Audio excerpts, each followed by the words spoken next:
बिस्मिल्लाहिर्रहमानिर्रहीम, अस्सलाम वालेकुम and a very good morning. नई सुबह, नई उम्मीदें और बहुत सारे नए ख्वाबों के साथ जी उठा पाकिस्तान। मैं हूँ आपकी दोस्त और आपकी होस्ट सना अमजद। उम्मीद करती हूँ कि आप सब खैरियत से होंगे और अल्लाह ताला मुझे आपको हम सबको एक दूसरे के लिए आसानियाँ बांटने वाला बनाए, आसानियाँ क्रिएट करने वाला बनाए। सो जनाब, जब हम आसानियों की बात करते हैं तो कहते हैं कि हम किसी के लिए अच्छा या किसी के लिए बेहतर उस वक्त कर सकते हैं जब हम में कुछ बेहतर करने की ताकत होगी। और वो कैसे आती है? जब हम सेहतमंद होते हैं।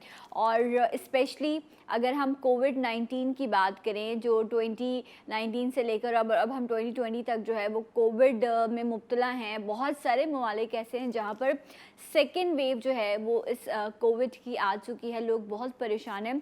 लेकिन इस पूरे मामले में एक चीज़ जिसकी आवाज़ हर जगह से आती रही और ये कहा जाता रहा कि खुदारा हाथ धोइए, अपने हाथों की सफाई रखिए। तो मैसेज लाइफ बॉय के साथ मिलकर आज हमारा भी यही है कि हाथों की सफाई रखिए, 20 सेकंड्स तक हाथों को धोइए। लेकिन मैं आपसे ये भी ज़रूर कहूँगी कि हाथों को गीला करके आप अच्छे से वॉश कीजिए 20 सेकंड्स तक, लेकिन आप अपने टैप को बंद कर दीजिए। एंड जब आपको दोबारा पानी की ज़रूरत है आफ्टर 20 सेकंड, फिर आप अपना दोबारा से टैप ऑन कीजिए। पानी ज़ाया नहीं होना चाहिए, लेकिन अपने आप को महफूज रखने के लिए, जरासीम से पाक रखने के लिए, कोरोना वायरस से बचने के लिए आपने अपने हाथों की सफाई लाजमी करनी है। सो ये मैसेज है लाइफ बॉय का हमारे साथ, तो ज़रूर इसको फॉलो कीजिएगा। एक ब्रेक लेंगे और इंशाल्लाह ब्रेक के बाद आपको फिर ज्वाइन करेंगे जी उठा पाकिस्तान।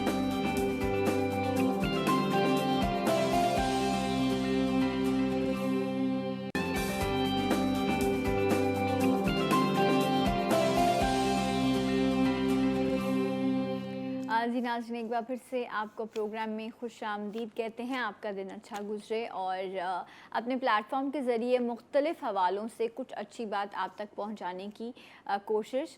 और इस सेगमेंट में हम बात करेंगे एजुकेशन के हवाले से। और तालीम और तरबियत, ये दोनों चीज़ें जब साथ चलती हैं तो माशरे की तकमील बहुत बेहतर हो पाती है। सो इसलिए चाहे ये दोनों लफ्ज़ जुदा हो चुके हैं, लेकिन अगर हम इसकी तकरार एक साथ करेंगे तो शायद ये वापस इनका मीटअप जो है वो हो सके। मैं ये क्यों कह रही हूँ ये आप लोग समझ रहे होंगे। राइट जनाब, सो एजुकेशन के हवाले से एक बड़ा बेहतरीन इंस्टीट्यूट है जिसका नाम है अल नाफे एजुकेशन। ये किस तरह से लोगों को एजुकेट कर रहा है, इसका पर्पस क्या है, इनका एजेंडा क्या है और किस तरह से ये लोग जो है वो अपने सिस्टम को आगे लेकर चल रहे हैं, क्या कंट्रीब्यूशन कर रहे हैं पाकिस्तान के एजुकेशन को आगे बढ़ाने में, ये हम इन्हीं से जानेंगे। हमारे साथ मौजूद हैं डायरेक्टर ऑपरेशंस हैं अल नाफे एजुकेशन के मिस्टर सैयद वजाहत अली। अस्सलाम वालेकुम and a very good morning. कैसे हैं आप? ठीक हैं तालीम और तरबियत साथ सुना हमने, आज दोनों चीज़ें बड़ी अलग हो गई हैं। तालीम तो है लेकिन घर में बहुत 80-80 हज़ार रुपये माँ बाप फ़ीस देते हैं बच्चे की, लेकिन घर में मेहमान आ जाए तो माँ बाप बोल रहे होते हैं बेटा अंकल हैं तुम्हारे, ज़रा सलाम तो कर लो। और सलाम मतलब ये तरबियत है, ठीक है। सो उसको 80 हज़ार रुपये में महीने में तालीम तो मिल रही है, वो इंग्लिश तो बोल रहा है, लेकिन उसको ये नहीं पता कि मुझे सलाम भी करना है या मुझे माँ बाप की बात भी सुननी है। तो क्या एजुकेशन के बगैर तरबियत और तरबियत के बगैर एजुकेशन मुकम्मल होती है?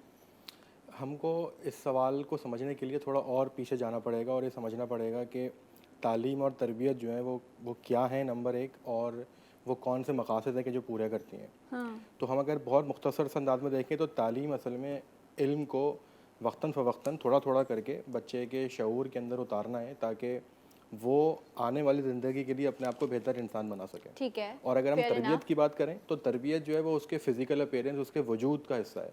यानी तालीम जो है वो उसके शऊर का यानी जहन का, और तरबियत जो है वो उसकी अपीयरेंस, उसकी मैनरिज़म, उसकी वजूद, उसके सामने फ़िज़िकल अपीयरेंस का हिस्सा है।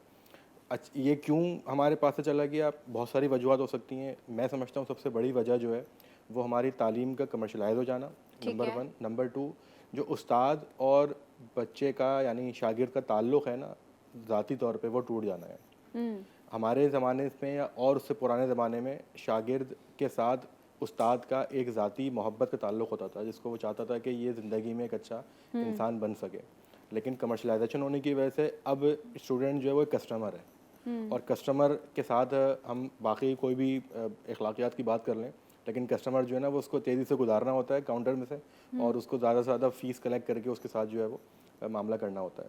तो आई बिलीव ये बहुत सारी वजूहत में से कुछ वजूहत हैं कि जिनकी बुनियाद पर हमारा तालीम और तरबियत का निज़ाम जो मुकम्मल तौर पे इन्हदाद वो का एक शिकार हो साथ चुका नहीं है। चल पा रहा। अच्छा, अगर मैं अल नाफ़े की बात करूँ, तो आप लोग कौन-कौन सी लाइन्स पे काम करें एजुकेशन सिस्टम में और क्या एजेंडा है आप लोगों का?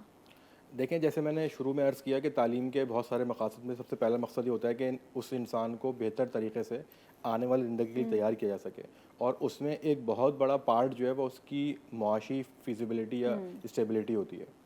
तो हम इस वक्त उन ग्राउंड्स पर काम कर रहे हैं ख़ास तौर पे कि जिनमें बच्चा जो है वो आने वाले 4 से 5 सालों में कि जिनमें ये दुनिया बहुत तेज़ी से तब्दील हो रही है और मज़ीद हो जाएगी।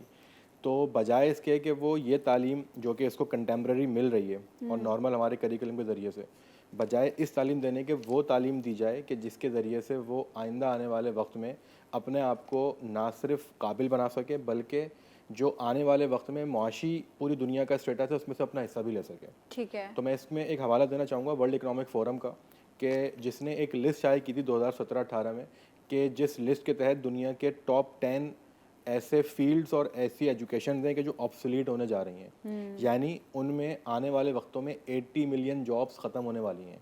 अच्छा। और वो जॉब्स हैं कि जो एग्जिस्टिंग हैं, वो ओके। जॉब्स नहीं कि जो बच्चे पढ़ेंगे और पढ़ के फिर मार्केट में जाएंगे और फिर जाकर अपनी जॉब हासिल करने की कोशिश करेंगे। उसके साथ साथ उन्होंने एक ऐसी लिस्ट शाये की कि जो कि आइंदा आने वाले 10 से 5 से 7 सालों में टॉप ट्रेंड साबित होंगे। और अच्छा, इसकी उनके वजह ये है कि मैनुअली चीज़ें ख़त्म हो रही हैं, अब हर जी हाँ। चीज़ जो है वो आपके सिस्टम पर आ रही है, तो 4 की जगह एक शख्स उस चीज़ को बढ़े स्मार्टली, तो आई थिंक दुनिया स्मार्ट होने जा रही है, तो शायद उसकी वजह से ये this is one of the reason कि जी ये हाँ। इतना रिसेशन हो सकता है लोगों के ये लिए। हमेशा से हमारी तारीख में होता है। अगर हम थोड़ा सा पीछे चले जाएँ, साल 100 सवा सौ साल 150 साल पहले, तो जब इंडस्ट्रियल रेवोल्यूशन आया था तो उस ज़माने में लोग मुकम्मल तौर पे अपने जानवरों से और अपने पास से काम लेते थे, लेकिन इंडस्ट्री आने की वजह से जब भी रिडेंडेंसी और जब भी ऐसी रिसेशन आया था, और उसके बाद इंसान ने अपने आप को जो है वो अडॉप्ट किया, इंसान ने चीज़ों को सीखा, और अब अल्हम्दुलिल्लाह हम देखते हैं पूरी दुनिया में, True. पूरी दुनिया की ग्लोबल इकॉनमी जो है $30 ट्रिलियन से ऊपर है। उस ज़माने में शायद $1 बिलियन के अंदर होगी सिर्फ। तो हम एक ट्रांजिशन पीरियड से गुजरने जा रहे हैं आइंदा आने वाले 5, 7, 10 सालों के अंदर, कि जहाँ पर जिन्होंने अपने आप को अपग्रेड नहीं किया वो 100% ऑब्सोल्यूट हो जाएंगे। तो आप लोग क्या कंट्रीब्यूशन कर रहे हैं अपने यंगस्टर के लिए, अपने यूथ के लिए, जी। कि वो अपना टाइम भी ना वेस्ट करे, वो पढ़े भी और वो फोकस्ड भी हो कि वो प्रोफेशनली आगे जाके स्ट्रांग हो सके? देखिए, हमने एक विन विन सिचुएशन क्रिएट करने की कोशिश ठीक की। है। एजुकेशन जिस तरीके से तब्दील हो रही है और जो एजुकेट किया जाना चाहिए, हमने इन दोनों चीज़ों पे काम किया अल्हम्दुलिल्लाह। तो हमने जहाँ पर ये चीज़ आइडेंटिफाई की कि कौन कौन सी फील्ड हैं कि जिनमें आइंदा आने वाले वक्तों में बच्चों को कंट्रीब्यूशन किया जाना चाहिए और उनको वो उसमें कौन सी एजुकेट। फील्ड्स हैं? वो हैं आपके पास machine learning, okay. Artificial intelligence, blockchain, cyber security, information, internet of things, IOT जिनको हम कहते हैं। आपके पास डीप लर्निंग जो कि ठीक है। एआई और मशीन लर्निंग का ही एक पार्ट है। उसके अलावा हमने बच्चों को कि ये मशीन लर्निंग और ये एडवांस चीज़ों से सीख सकें, हमने उनको बेसिक मैथमेटिक्स भी सिखाना शुरू किया। अच्छा, तो अभी जो इनका करिकुलम है, जो भी आप क्लास में जिस भी स्टैंडर्ड में पढ़ रहे हैं, वो आपका करिकुलम है, सिलेबस है, आपने उसको पढ़ना है, ये but this is something different Exactly, courses, ठीक है, जो अल नाफे आपको ऑफर कर रहा है। अब ये बताइए कि इन कोर्सेज के लिए किस तरह से एडमिशन लिया जा सकता है एंड कौन से एज के लोग इस कैटेगरी में फॉल करते हैं? सही। सबसे पहली बात तो ये है कि जैसे आपने इस बारे में बताया भी है कि आपके जो एग्जिस्टिंग आपकी स्टडी है उसको बिल्कुल मुतासर नहीं करता। वो सिलेबस हमने उसके आपने लिए कंटिन्यू करना है। हमने उसके लिए जो है वो सिर्फ 5 घंटे पर वीक का प्लान जो है वो अपने बच्चों को एक पूरी कैरियर गाइडेंस के तहत बता दिया है Okay. कि आपने पूरे हफ्ते में 5 घंटे इन्वेस्ट करने हैं। ठीक और है। 5 घंटे कैसे इन्वेस्ट करने हैं कि 1 घंटा क्या चीज़ पढ़नी है, 2 घंटे क्या चीज़ पढ़नी है। और इसके तहत हमने आपको बताया कि जी आप 8 से 10 महीने में पहली स्टेज पर पहुंचेंगे, फिर 1 से 1.5 साल में आप दूसरी स्टेज पे पहुंचेंगे, फिर 2 से 2.5 साल में आप इस स्टेज पे पहुंचेंगे। तो सबसे कितने पहले साल के कोर्सेज हैं ये? अच्छा, ये कोर्सेज जो हैं ये ओपन यानी इसकी ड्यूरेशन है, अच्छा। यानी आप ये समझें कि जो मैंने आपको स्टेप बाय स्टेप करके बताया, तो जैसे कि हम कहते हैं ना कि अगर आपकी मंजिल इस्लामाबाद है तो पहले आपको लाहौर में पड़ाव लेना पड़ता है, फिर आप जो है वो गुजरावाला या जहलम इस तरह पढ़ते हुए जाते हैं। तो लाहौर भी इन इटसेल्फ एक मंजिल है, आप अगर चाहें तो वहाँ ड्रॉप हो सकते हैं और वहाँ पर अपना कारोबार अपनी चीज़ें सेट कर सकते हैं। लेकिन अगर आपने इस्लामाबाद पहुँचना है तो उसके लिए ड्यूरेशन भी और उसके लिए कुछ मेहनत भी ज़्यादा चाहिए अच्छा, होती तो है। जैसे आर्टिफिशियल इंटेलिजेंस की बात करें जाए तो वो डेफिनेटली उसमें कंटिन्यू रिसर्च चल रही है, उसके अपग्रेड्स होती जाती हैं चीज़ें, तो आप कंटिन्यू प्रोसेस में लेंगे तो आप उसके लेवल अप करते जी हाँ, रहेंगे। एग्जैक्टली। सो इसमें सर्टिफिकेशन है जो आप लोग बिल्कुल, ऑफर करते हैं? बिल्कुल। हम इस वक्त जो है वो आपको कंप्लीशन सर्टिफिकेट प्रोवाइड करते हैं ठीक ताकि है। आपकी एक एक्सेप्टेबिलिटी हो सके। लेकिन अल्हम्दुलिल्लाह हम ISO सर्टिफिकेशन के प्रोसेस में एंटर हो चुके हैं। ओके। अच्छा, उसकी वैल्यू कितनी है? उसकी वैल्यू ये है कि पाकिस्तान भर में सिवाय एक इदारे के किसी के पास भी ISO की 17,000 की एक्रेडिटेशन नहीं है। ठीक है। तो आप ये समझ सकते हैं कि वो कितना वैल्यूएबल है। और उसकी वैल्यू इसलिए भी दो चंद है कि फिर हमारे पास से पढ़े हुए बच्चे जो हमारे पास ट्रैक कर सकेंगे, उस ISO की सर्टिफिकेशन के बाद हमारा सर्टिफिकेट लेके दुनिया के किसी भी एम्प्लॉयर के पास जा सकेंगे। ओके, सो क्या आप लोग अपने स्टूडेंट्स को रेफर भी करते हैं फॉर जॉब्स इंटरनेशनली हम और उनको लोकली? कैरियर गाइडेंस के थ्रू हम उनको बताते हैं कि कैसे आप आगे बढ़ें। ठीक है। बावजूद कि हमारी पाइपलाइन में एक और प्रोजेक्ट मौजूद है कि जिसके ज़रिए से हम उन तमाम बच्चों को जो हमारे पास से फारिग व तहसील होंगे, और हमने उसको जो है ऑलरेडी किक ऑफ कर दिया है ठीक है। कि हम उनको फ्रीलांसिंग का जो है मौका फराहम करेंगे पूरी दुनिया के इदारों के साथ अटैच करके। राइट। अच्छा, ये जो आप लोग ऑफर कर रहे हो कोर्सेज, ये ऑनलाइन कोर्सेज ये हैं कम्प्लीटली ऑनलाइन और इनकी फीसेस क्या हैं, किस तरह से आप इसको एडमिशन कर सकते हैं? जी, ये हमने इसकी फ़ीस इतनी कम रखी है कि किसी के पास भी इस बात का बहाना ना हो कि जी मैं अफोर्डेबिलिटी की वजह से एजुकेशन नहीं हासिल कर सकता। पूरे साल की फ़ीस सिर्फ 2,500 रुपये है। सीरियसली? जी, और इनमें आप वो तमाम कोर्सेज जो है कर सकते हैं कि जो हम आपको ऑफ़र कर रहे हैं प्रोफेशनल IT कोर्सेज के ज़मीन में। इसमें माशाल्लाह। Blockchain, artificial intelligence, Linux, Python, CSSP, ethical hacking. CSP भी आप लोग करवा रहे जी, हैं? एग्जैक्टली। 2,500 रुपए एग्जैक्टली एक साल के लिए? उसकी हम प्रिपरेशन करवा रहे हैं कि अगर आप जाके सर्च करें CSSP इंटरनेशनल सिर्फ प्रिपरेशन, तो आपको अंदाज़ा होगा कि उसकी सिर्फ प्रिपरेशन की फ़ीस ही जो है थाउजेंड ऑफ डॉलर्स के अंदर है। बिल्कुल, वरना डेफिनेटली जो कोर्सेज ये लोग ऑफर करा रहे हैं, लोग अपनी जायदादें बेच देते हैं कि इस लेवल पर अगर आप हाई लेवल पर चले जाएं तो इंटरनेशनली इन चीज़ों का बहुत स्कोप है। सो डेफिनेटली ज़रूर कोर्सेज ज्वाइन कीजिए और अपने लाइफ को, अपने करियर को बेहतर बनाइए। थैंक यू सो मच, बहुत बहुत शुक्रिया कि आप आए और आपने मेरे देखने वालों को इस हवाले से गाइड किया। मौसम तब्दील हो रहा है और इस तब्दीली के असरात भी रोनुमा हो रहे हैं। तो इस मौसम की तब्दीली से मैं और आप ख़ुद को कैसे महफूज रख सकते हैं, ये आपको बताएंगे expert, but right after this break. मेरे साथ रहिएगा जी उठा पाकिस्तान में।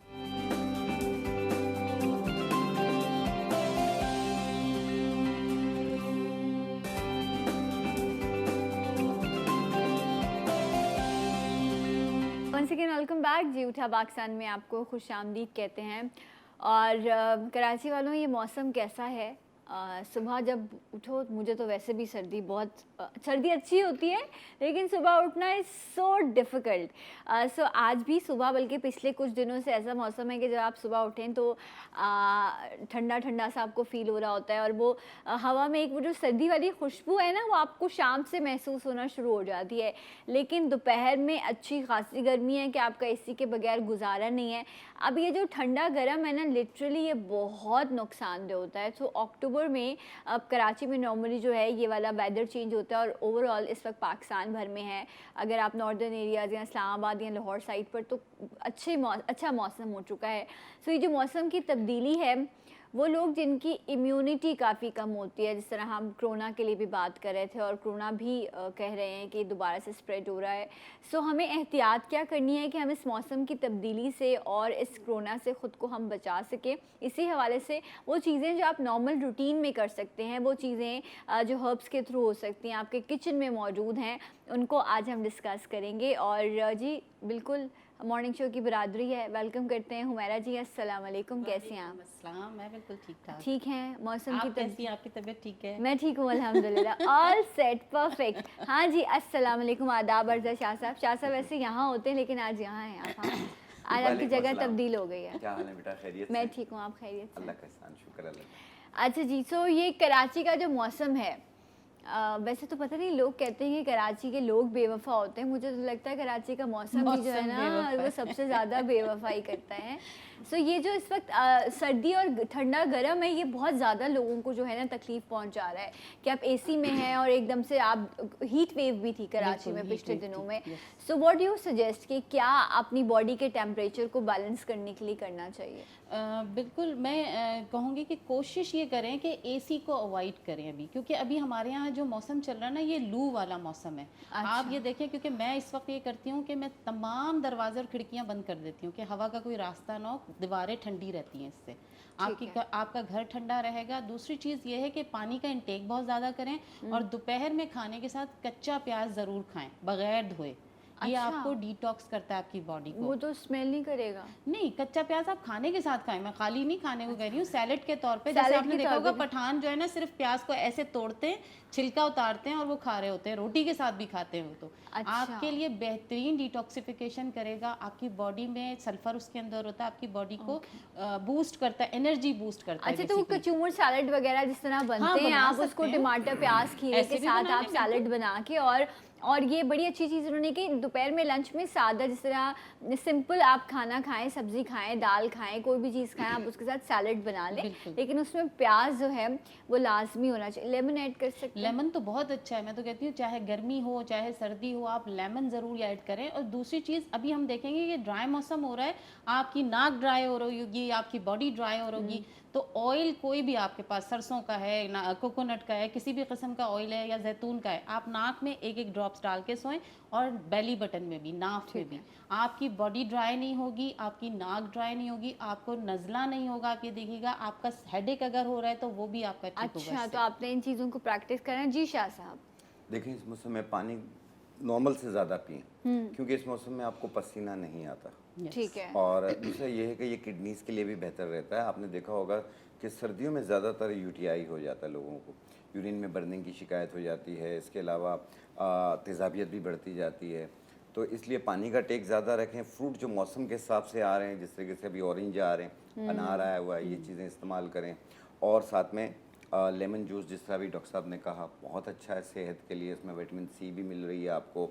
और कोशिश करें कि इस होल छिलका एक गिलास पानी में 1 चम्मच मिलाकर पिया करें, ताकि अंदरूनी खुश्की दूर हो। अच्छा, और ठीक एक है। चीज़, दूसरी चीज़, अच्छा, पूरी डायरेक्ट बॉडी नहीं में लेना ना, इस बकौल लोग फाक नहीं, लेते हैं, पानी ऐसा में नहीं मिला करना। कर लें। पानी में मिला के डायरेक्ट जब ना वो लें। जेली हो जाए उसके बाद जी उसका हाँ, उसके इस्तेमाल बाद करें। उसे पी लें आप। ठीक है। और अगर आपको जैसे इस्बगोल बाज़ लोगों को सूट नहीं करता, क्योंकि ज़रूरी नहीं है कि हर इंसान को सूट True, करे वो, true। तो अगर ऐसी कैफियत हो तो फिर 1 गिलास दूध में 2 कतरे रोगन बादाम शीरी, यानी मीठे बादाम का तेल, ठीक है। 2 कतरे डालकर पिएं। आपकी पूरी बॉडी की ड्राइनेस ख़त्म होगी। Okay, interesting. अच्छा, एक और भी चीज़ है जहाँ पर हम बात कर रहे हैं कि होता क्या है, इस मौसम में आपको हल्की हल्की स्नीजिंग शुरू होती है या आपको गले में हल्की सी खराश महसूस होती है, वो 1-2 दिन रहती है, जिसमें ये वो बुखार है जो आप अक्सर थर्मामीटर पर नहीं आ रहा होता, लेकिन आप फील कर रहे होते कि नहीं, मुझे ना जिस्म में टेम्परेचर, हरारत महसूस हो रही है, लेकिन वो थर्मामीटर पर नहीं आ रहा। और कुछ लोगों को होता है जिस तरह से सूरज ढलता है, रात में बुखार होना शुरू हो जाता है, दिन में उतरता है। तो मेरे से ये जो कैफियत है, ये मौसम की तब्दीली में अक्सर होती रहती है। बिल्कुल सो इसमें जब गला खराश होना शुरू करे, जिस्म में दर्द हो, तो क्या करना चाहिए? कॉलर शामिल कर लो, बिल्कुल, फिर पहले हम कॉलर पूछ लेते हैं इस जवाब हवाले देते से। हैं। अस्सलाम वालेकुम, गुड मॉर्निंग।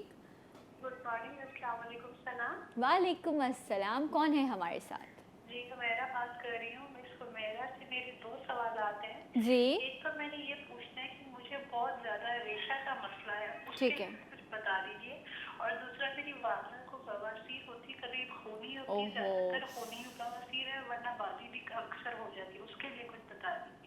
ठीक है, राइट। बहुत बहुत शुक्रिया आपकी कॉल का, एंड डेफिनेटली बहुत पेन में होंगी वो। जो मेरा जी। जी, इनका जवाब रेमेडीज़ में देंगे हम, जो अभी रेमेडीज़ बताएंगे ठीक है। उसमें इनका जवाब मिल जाएगा। दूसरा, अभी आपने बोला जो मौसम चेंज होता है तो स्नीजिंग होती है, गला ख़राब, इसके लिए एक फ्रूट आने वाला है जिसको हम बड़ा अवॉइड करते हैं। मिठा एक फ्रूट होता है, जो आ नहीं गया वो? आ गया। आ गया आ गया मतलब आने वाला या आ गया, बिल्कुल अभी प्रॉपर तो नहीं आया, लेकिन मैं ये कहूंगी कि वो जैसे ही आए वो हर बंदे को खाना चाहिए। ठीक है। उससे आपका नज़ला बुखार, क्योंकि अल्लाह ताला ने कुदरती ऐसी चीज़ें हमें पहले से ही भेजी होती हैं जिनका बीमारी से तोड़ होता है, वो आप खाना शुरू करें, आपका गला भी ख़राब नहीं होगा। और अगर गला ख़राब हो जाता है तो उसके लिए भी अभी हम रेमेडीज़ में कुछ चीज़ें बताएंगे कि आप दिन में कितनी दफ़ा ये चीज़ें इस्तेमाल करें।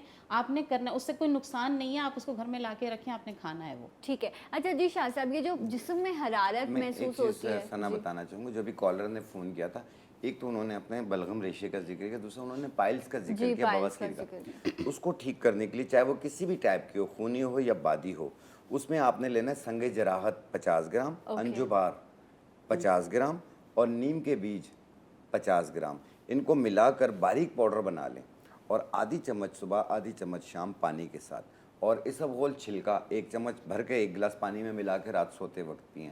और गर्म चीज़ें, तेज़ मिर्ची, बड़ा गोश्त, अचार, ये बंद कर दें और इसे कम से कम महीना 2 महीना इस्तेमाल करें।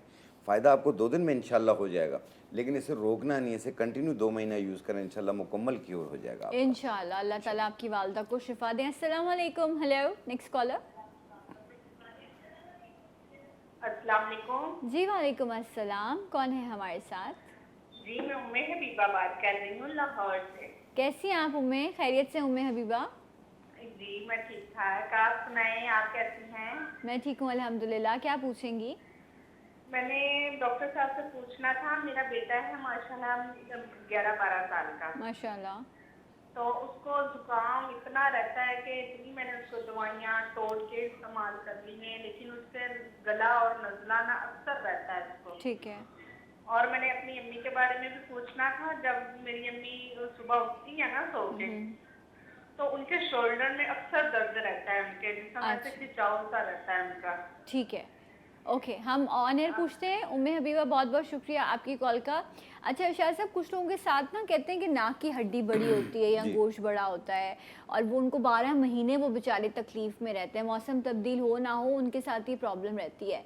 तो डू यू थिंक कि ये भी एक रीज़न होता है? इसका जी, क्या बिल्कुल। करना इसमें चाहिए? ये है कि हल्क में रेशा गिर रहा होता जी, है और पोस्ट नेजल ड्रिपिंग हाँ, हो रही और होती है। इसमें साइनसाइटिस जब इसमें बढ़ जाती है तो उसकी एलर्जी बढ़ती है जब, तो उसमें खुशबू से, बदबू से, मिट्टी, धूल और हवा से, जैसे ड्राई वेदर है, ये बहुत ख़तरनाक होता है उनके लिए। तो एकदम नज़ला, ज़ुकाम, गला ख़राब, छींकें, बुखार सब शुरू हो जाता है। तो बहुत सारी एंटी एलर्जी लेनी पड़ जाती है उनको। तो ऐसी सूरत में आपने गौज़ुबान के पत्ते, बनफशा के पत्ते 1-1 चम्मच और मुलेठी आधा इंच का टुकड़ा 1.25 कप पानी में डाल के जोश दे के कहवा बना लें। 1 कप सुबह, 1 कप शाम, ये 3 दिन इस्तेमाल करें, इंशाल्लाह तक क्योर हो जाएगा इससे। फिर अगले महीने 3 दिन फिर यूज़ करें, फिर अगले महीने 3 दिन यूज़ करें। इस तरीके से ये हर महीने आपको कुछ अरसा यूज़ करना होगा। जब मुकम्मल क्यूर हो जाए तो इसे रोक लें। अगर नाक की हड्डी, जैसे एक ड्रॉप्स मिलेंगे आपको साइनस नोजल ड्रॉप्स के नाम से, वो 2 कतरे सुबह, 2 कतरे शाम नाक में डालें, और ये बनफशा के पत्ते, गौज़ुबान के पत्ते और मुलेठी, इसका कहवा बना के 1 कप सुबह, 1 कप शाम पिएं। इंशाल्लाह आप देखिएगा फ़ायदा आपको पहले 2 दिन में नाक तो खुल जाएगी, इंशाल्लाह, लेकिन इंशाल्लाह। इंशाल्लाह ताला, लेकिन कुछ अरसा इसे यूज़ कीजिएगा और Right. ठंडा पानी, कोल्ड ड्रिंक, चिकनाई ये ज़रा अवॉइड कीजिए। ओके जी, को कॉलर। अस्सलाम वालेकुम। हेलो, अस्सलाम वालेकुम सना, कैसी हैं आप? मैं ठीक हूँ, आप कैसी हैं? मैं ठीक ठाक हूँ। मुझे है ना शाहनजी साहब से अपने बेटे के बारे में पूछना था। जी, सवाल कीजिए। जी अस्सलाम वालेकुम शाहनजी साहब। वालेकुम अस्सलाम। जी मुझे ये पूछना था, मेरा बेटा तकरीबन 10 साल का है, तकरीबन 11 में लग गया है, मगर उसकी हाइट नहीं बढ़ रही, उसके ना टॉन्सिल रहते हैं, मगर अच्छा। अल्लाह का शुक्र है सही है, और ये एक्टिव भी बहुत है, भागता दौड़ता भी, कमजोर बहुत है, उसके ना हाथ पाँव में दर्द बहुत रहता है। जी मैं ये समझ मुझे गया। आपसे ये पूछना था कि क्या करूँ, ऐसा कुछ बता अच्छा, दें। डॉक्टर ने उनको टॉन्सिल्स ऑपरेट करने के लिए सजेस्ट किया है आपको कि बच्चे के टॉन्सिल्स निकलवा दें, ऐसा कुछ है?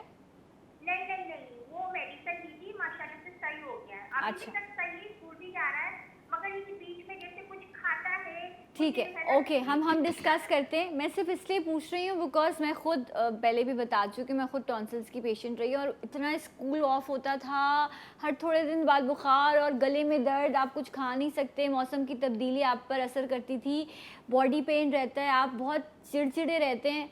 हो गया, लेज़र करा लिया, सब कुछ ठीक हो गया। सो मतलब लेकिन उस वक्त डॉक्टर ने सजेस्ट किया था, तो माय पेरेंट्स वर लाइक कि ठीक है, ओके, छोटी सी चीज़ है, करवा लेते हैं। तो अक्सर हुमैरा जी लोग, शाह साहब डरते भी हैं, फिर मैं हुमैरा जी की तरफ भी आती हूँ, नहीं करवाते। इससे कहते हैं जोड़ों में भी तकलीफ शुरू हो जाती है टॉन्सिल्स देखिए की इसमें वजह ये है कि जब गला ख़राब रहता है ना बच्चों का, तो इसमें हाइट पे भी असर आता है इनके। राइट। हाइट पे भी आता है, दूसरा जिस्म में कमज़ोरी फील होती है क्योंकि फीवर सा रहता है, बुखार सा रहता है। तो मैं अभी एक नुस्खा बनाकर दिखाऊंगा, तो इंशाल्लाह उसमें यह है कि ये टॉन्सिल की क्यूर भी है, नज़ला ज़ुकाम एलर्जी की भी क्यूर है उसमें। लेकिन उससे पहले मैं आपको एक सवाल का और जवाब दे दूं। एक खातून ने जो कॉल की थी कि उनके हाथ ऊपर नहीं जाते, जी जी। फ्रोजन शोल्डर की तरफ जा रही होती हैं, और ये डायबिटीज़ के पेशेंट के साथ भी होता है और आम तौर पे भी होता है कि हाथ ऊपर नहीं जा रहे हैं, कंधों में दर्द रह रहा हो। तो उस सूरत में आपने 3 जड़ी बूटियाँ लेनी हैं, सफ़ेद मूसली, सतावर, अजगन नागौरी। ठीक है। सफ़ेद मूसली, सतावर, अजगन नागौरी, ये तीनों 50-50 ग्राम लेके मिला के बारीक पाउडर बना लें।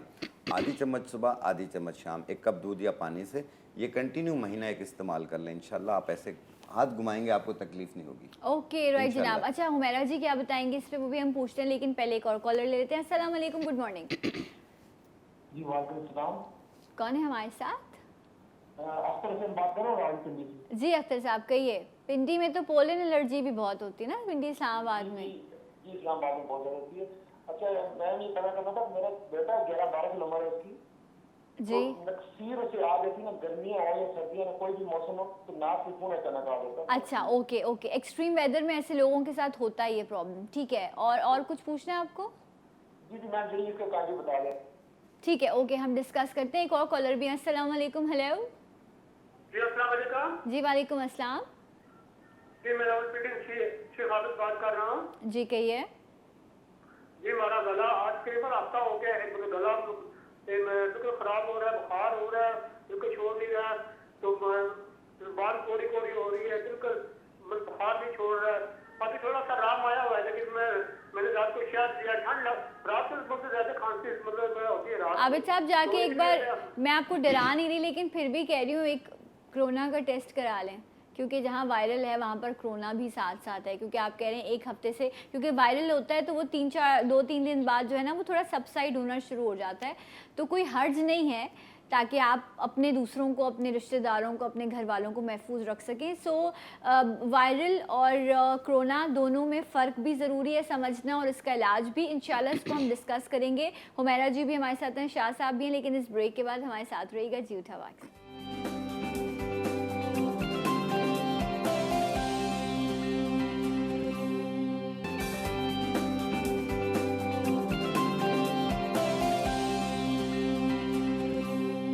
जी नाज़रीन, एक बार फिर से आपको प्रोग्राम में खुशामदीद कहते हैं। मौसम के बदलते असरात, मौसम रंग बदल रहा है, हमने तो लोगों को बदलते देखा है, तो फिर मौसम क्या चीज़ है।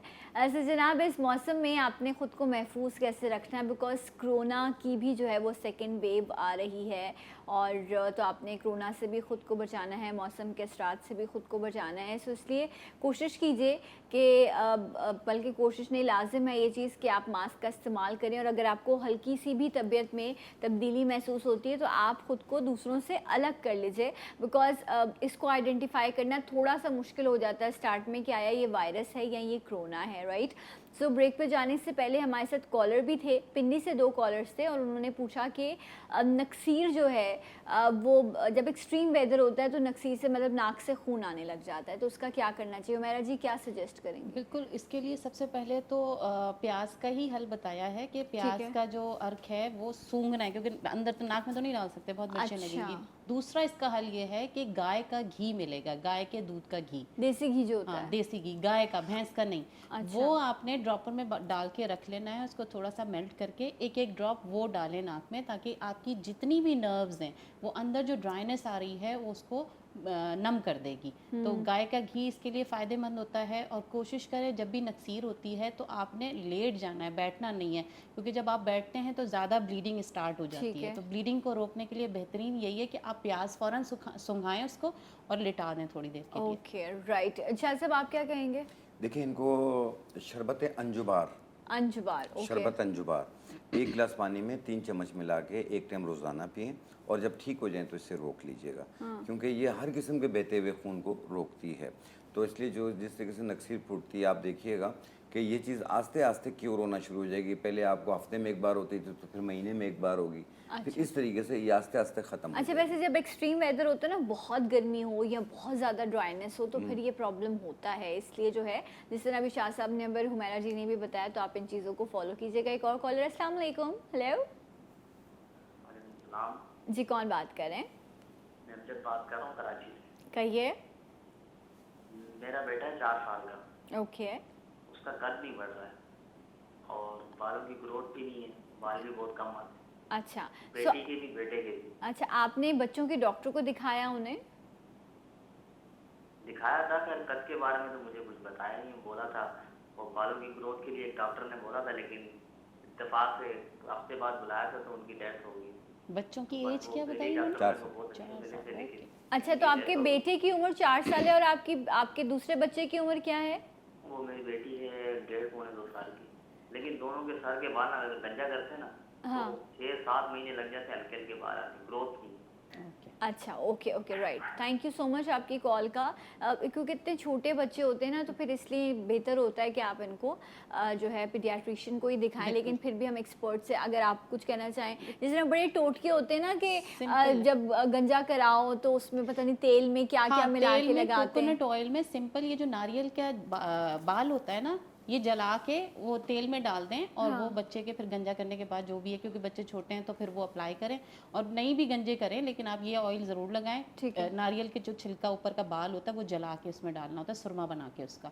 दूसरा, भी इतने बच्चे छोटे हैं कि कद के मामले में तो बंदा अभी कुछ डिसाइड नहीं कर सकता जब तक कि बच्चा जो है वो टीन एज यानी 16 की एज में पहुंचता है, जब आप सोच सकते हैं कि कद नहीं बढ़ रहा। अब बच्चे इतने छोटे, ज़ाहिर है 1.5-2 साल का बच्चा है, कोशिश करें, क्योंकि इन बच्चों को आप मसाज कर सकते हैं बॉडी ठीक में। है। आप जैतून के तेल का बॉडी पे उनको मसाज कीजिए, तो हड्डियां, ये होता है कि थोड़ी बहुत ये होता है कि जो बढ़नी होती हैं तो वो बढ़ना शुरू हो जाती हैं, क्योंकि blood circulation अच्छी होती है। एक्सरसाइज हम उन्हें अभी बता ही नहीं सकते उन बच्चों को, क्योंकि कद के लिए सिंपली मैं कहती हूँ एक्सरसाइज ज़्यादा मायने रखती है। ठीक है, राइट। तो मसाज करना है आपने, एंड स्पेशली बच्चों को कैल्शियम की ज़रूरत है इस एज में, तो प्रॉपर दूध और उनको इस तरह की चीज़ें मिलनी चाहिए। एक और कॉलर भी ले लूँ शाह साहब, फिर आप एक साथ आंसर कर दीजिएगा। अस्सलाम वालेकुम। हेलो। ओके जी, वालेकुम अस्सलाम। कहिए। कैसी हैं आप? मैं ठीक हूँ, आप कैसी हैं? जी मैं ठीक हूँ। मुझे हकीम साहब से बात करनी है। जी, सुन रहे हैं आपको, कहिए। मुझे अस्सलाम वालेकुम हकीम साहब। वालेकुम अस्सलाम। मुझे आपसे ये पूछना था कि जैसे मैं नाक में पानी चढ़ाती हूँ तो इस तरह हो जाता है कि बार दफा ज़्यादा पानी डालने की वजह से नाक से जो है खून आने लगता है। जी जी अच्छा। और दूसरा ये कि मेरे गले में भी काफ़ी तकलीफ रहती है और आजकल तो खाना भी जैसे अटक के चक्कर जा रहा है और मैदा भी काफ़ी फूला हुआ है मेरा, कब इतना ज़्यादा है कभी मोशन लग जाते हैं कभी। ठीक है, ठीक है। बेहतर, ऑन एयर बेहतर, पूछते हैं। बहुत बहुत शुक्रिया आपकी कॉल का। जी शाह साहब। जी देखें, जिस तरीके से अभी मैंने एक शरबत का नाम लिया कि शरबत अंजुबार, 1 गिलास पानी में 3 चम्मच मिला के आप पिएं, उसमें 1 चम्मच इस्पगोल छिलका भी डाल लें आप। ठीक है। तो इस तरीके से आपका मैदे का निज़ाम भी सही रहेगा और ब्लड भी नहीं आएगा आपको। ओके, और राइट। लेकिन आप अपना प्रॉपर एक बार अपने डॉक्टर को ज़रूर दिखा दें ताकि डायग्नोज हो सके कि ये क्या चीज़ है। ओके, राइट जनाब। तो कुछ रेमेडीज़ जो शाह साहब भी और हुमैरा जी भी आपके साथ शेयर करेंगे, तो शाह साहब रिक्वेस्ट करूंगी आपसे कि आ जाइए काउंटर पर। एंड इसके साथ साथ जिस तरह बच्चों के हवाले से बात हो रही थी, सो डेफिनेटली अच्छी ग़िज़ा बड़ी इंपॉर्टेंट है। और इसके साथ साथ जो है जो बच्चे छोटी है या इवन 4 साल की उम्र है, 1.5 साल की उम्र है, तो आप उनकी ग़िज़ा का ख्याल लाजमी रखें एंड मसाज ज़रूरी है। देखिए, जी शाह बच्चों के साहब। लिए ख़ास तौर पे ये कहूँगा, ये ग्रोथिंग एज में होते हैं, 2 साल से लेके 10 साल, 12 साल, 13 साल तक के।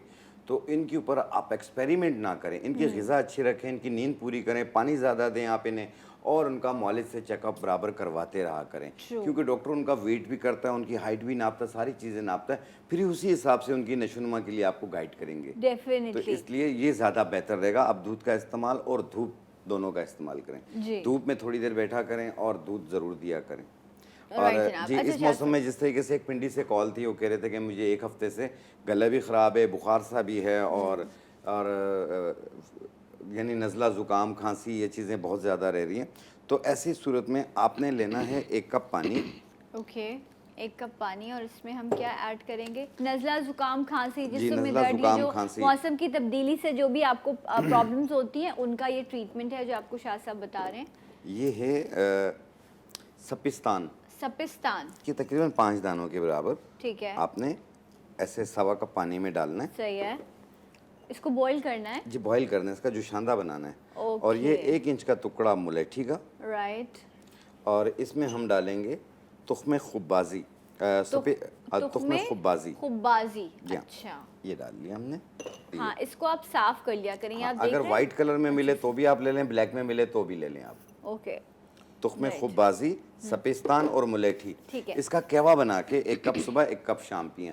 ये हर किस्म की एलर्जी से भी आपको महफूज रखेगी, नज़ला, Right. जुकाम, गला खराब सब में काम करेगी ये। Okay. जिन लोगों को टॉन्सिल्स की शिकायत रहती है वो भी ठीक हो जाएगी। ठीक है। सो आपने दूसरी इसका चीज़, कावा बनाना है और दिन में 2 बार पीना है। दिन में 2 बार पीना है। Right. और दूसरी चीज़ ये है कि अभी जो जिस तरह कॉलर ने कहा कि उन्हें बुखार बहुत ज़्यादा रहता है, फीवर रहती है, हाँ। तो ऐसी सूरत में आपने, ये क्या है? ये है खाकसीर खाकसीर, जी, ओके, खाकसीर, इसकी 1 चाय वाली चम्मच। ठीक है। खाक, ये बहुत काम की चीज़ होती है, बहुत सारी चीज़ों में इस्तेमाल होती है ये। और ये क्या है? कड़वा ये नहीं वही होता, मुलेठी लेकिन है। खाकसीर बहुत अच्छा सा। देखें कुछ चीज़ें कॉमन है। हाँ। मुलेठी हमने इसमें भी डाले, गले के लिए होती ठीक है। है, मुलेठी तो खाकसीर जो है बेहतरीन बुखार चीज़ के लिए होती है। ठीक है। ठीक है, तो इस तरीके से गला भी ठीक और बुखार भी ठीक। इससे Right. आपने 1.25 कप पानी में डाल के इसका भी जुशांदा बना के पीना है। 1 कप सुबह 1 कप शाम। अगर बच्चों को दे रहे हैं तो एक चम्मच सुबह 1 चम्मच शाम दें। खाकसीर और मुलेठी, इन खाकसीर दोनों का और आपने मुलेठी। बॉईल करके, और आपने ये भी आपने इस्तेमाल करना है। मुलेठी तो बहुत अच्छी चीज़ है। कुछ लोगों को आदत होती है जो बहुत गलत है, छालिया का इस्तेमाल करते हैं, आप ना करें, बल्कि अगर कुछ यूज़ ही करना है तो आप मुलेठी थोड़ा सा छोटा सा पीस रख लें। शायद सब कहते हैं इसका भी जो है इसका वो भी रस गले में जाता है, आपको गले के लिए बहुत बेहतर होता अच्छा है, मैदे के लिए भी बेहतर होता है। Right. अच्छा, इसमें जिस तरीके से पॉलन एलर्जी हो या अस्थोमेटिक एलर्जी हो, जिसमें अच्छा। सांस उखड़ रहा होता है, बलगम, रेशा, खांसी बहुत बुरी, जैसे दमकुशी खांसी भी कहते हैं, तो उसको ठीक करने के लिए और दमे को क्यूर करने के लिए, कंट्रोल करने के लिए ये आपने लेना है गुले जूफा। गुले जूफा, गुले जूफा के फूल, जूफा के फूल, ठीक 1 है। चाय वाली चम्मच। राइट। जैसे भी ऐसे ही मिलते हैं इसी हालत में। और इसमें हम डालेंगे ये सपिस्तान, ओके, 5 दाने। सपिस्तान, जी हाँ, इसे 1.25 कप पानी में डाल के जोश दे के कहवा बना लें। 1 कप सुबह, मर्ज़ की शिद्दत की सूरत में 1 कप सुबह 1 कप शाम पिएं। जब क्यूर हो जाए तो फिर 1 टाइम कर दें। अच्छा अच्छा, ये देखें, ये आप लोगों को मैं दिखाऊं, ये कितना खूबसूरत फूल है। इसमें पर्पल कलर के शेड्स आ रहे हैं, अल्लाह ताला की कुदरत देखें आप, और ये आपकी सेहत के लिए कितने फ़ायदेमंद है। आपको इसके शेड्स नज़र आ रहे हैं, राइट? ये देखिए आप, इसमें शेड आ रहा है बाकायदा, पर्पल, गोल्डन, एंड कोई भी चीज़ इस दुनिया में जो है ना, अल्लाह ताला की जो तख्लीक है वो बेकार नहीं है। सुमेरा जी, इसकी खूबसूरती अपनी जगह है, और जब ये खूबसूरती इसकी मान पड़ जाती है तो फिर ये कुदरत की तख्लीक ऐसी है कि ऐसी हम है। दंग रह जाते हैं। ट्रू अच्छा, ट्रू। एक चीज़ अच्छा, होती है, इस मौसम में ड्राई वेदर है, हाँ। इचिंग, खारिश बहुत ज़्यादा होती है, बॉडी Right. खुश्क हो रही होती है, और अगर हम यूँ खुजाते हैं तो एक सफ़ेद सी लकीर बन जाती है।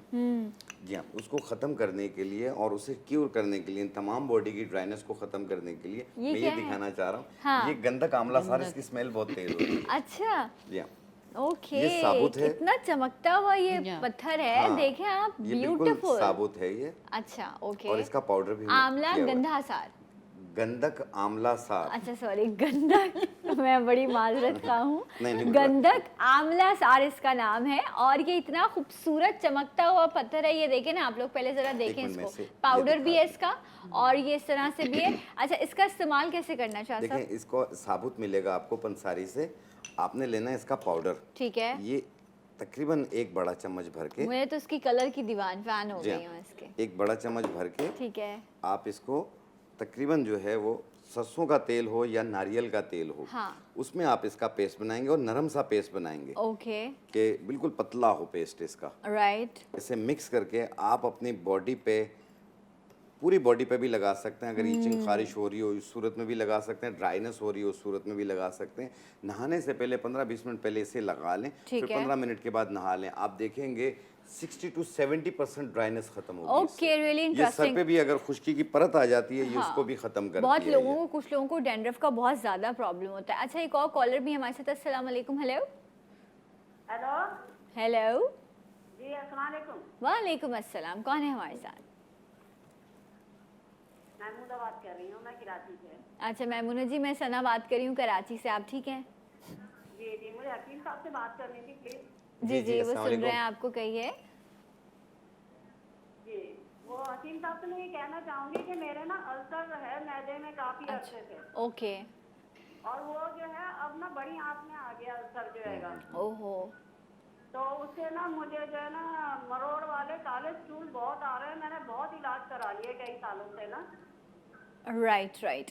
और जी, मेरी बहन। पूछते हैं, बहुत बहुत शुक्रिया आपकी कॉल का जी। देखिए क्या ये सर? इनका एच पेलोरी का बैक्टीरिया जो है ना वो एक्टिव हुआ हुआ है, जो कि मैदे के अल्सर से छोटी आंत और बड़ी आंत में भी अल्सर का सबब बनता है। इससे घबराहट बेचैनी भी रहती है और सैको भी हो जाता है पेशेंट। अच्छा। तो ऐसी सूरत में आपने लेने रेवंत चीनी, ओके। एक लकड़ी आती है रेवंत चीनी, उसको बारीक पाउडर बनाएं और उसकी एक चुटकी एक गिलास पानी में डालें और एक चम्मच इस्बगोल छिलका भी उसी पानी में मिला लें। ठीक है। ये रेवन चीनी का पाउडर जो है वो एक चुटकी से ज़्यादा ना लें और इस्बगोल छिलका एक चम्मच, इनको एक गिलास पानी में मिलाकर दिन में 2 बार पिएं, सुबह रात। नाश्ते से पहले ले लें या बाद में ले लें, कोई हर्ज नहीं है। ठीक है। आप ये कुछ अरसा यूज़ करें, इंशाल्लाह आपकी बहुत सारी दुआएं हमारे साथ होंगी, राइट। लेकिन अपने डॉक्टर शाह का साहब मशवरा जारी बिल्कुल, मेरे रखें। पास 30 सेकेंड्स हैं, आप जल्दी से वो वाली रेमेडी बता दीजिए। आखिरी वाली, हाँ आखिरी देखें वाली। उसके एक चीज़ होती है कि परत सी निकल रही होती है सर में से, खुश्की की परत सी निकल रही होती है और ईचिंग खारिश हो रही होती है। ऐसी सूरत में आपने लेना है ये कमेला पाउडर, कमेला पाउडर। कमेला पाउडर, अच्छा। ये 1 चम्मच। और इसका पेस्ट आप बनाएंगे सरसों के तेल में या नारियल के तेल में। ठीक है। मैं यहाँ डाल रहा हूँ सरसों का तेल।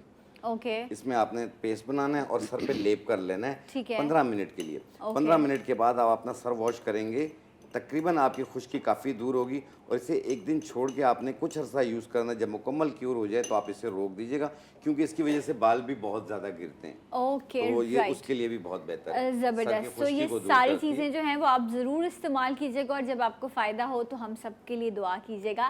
थैंक यू मेहरा जी, बहुत बहुत शुक्रिया। शाह साहब आपका भी बहुत शुक्रिया। अल्लाह ताला हम सबको मुसीबतों से और बीमारियों से महफूज रखे। इंशाल्लाह कल एक और प्रोग्राम के साथ आपके सामने हाजिर होंगे। अपना फीडबैक भी शेयर कीजिएगा। तब तक के लिए अल्लाह हाफिज़ और जाते जाते एक आवाज़ और एक नारा, पाकिस्तान जिंदाबाद।